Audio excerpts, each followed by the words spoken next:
Vous avez entendu parler d'Airtable, cet outil révolutionnaire qui combine la puissance des feuilles de calcul et des bases de données. Mais par où commencer? Dans cette vidéo, je vais vous montrer comment vous connecter à Airtable en moins de 2 minutes, étape par étape. Pas besoin d'être un expert, suivez-moi et vous serez prêt en un rien de temps. Avant de commencer, voici les 3 éléments indispensables pour vous connecter à Airtable. Une adresse email valide, une connexion internet stable, quelques minutes de votre temps. Si vous avez tout ça, c'est super, on peut passer à l'action. Première étape, rendez-vous sur airtable.com avec votre navigateur.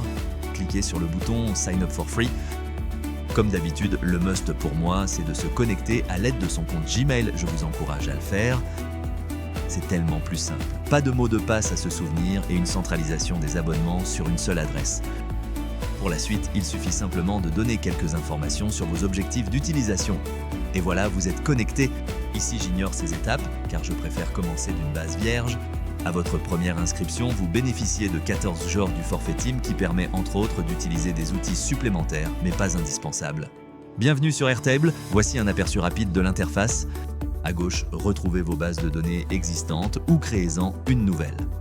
Je vous conseille de toujours commencer par la création d'un espace de travail, celui-ci peut être collaboratif, donc partageable. Ensuite, la première chose à faire, c'est de commencer à créer votre première base de données. Comme je l'ai dit plus tôt, je préfère commencer sur une base vierge que je vais compléter au fur et à mesure de mes besoins. Et voilà, vous êtes connecté à Airtable en moins de 2 minutes.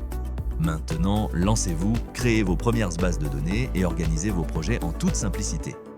Si cette vidéo vous a aidé, cliquez sur like, abonnez-vous pour d'autres tutoriels pratiques et dites-moi en commentaire.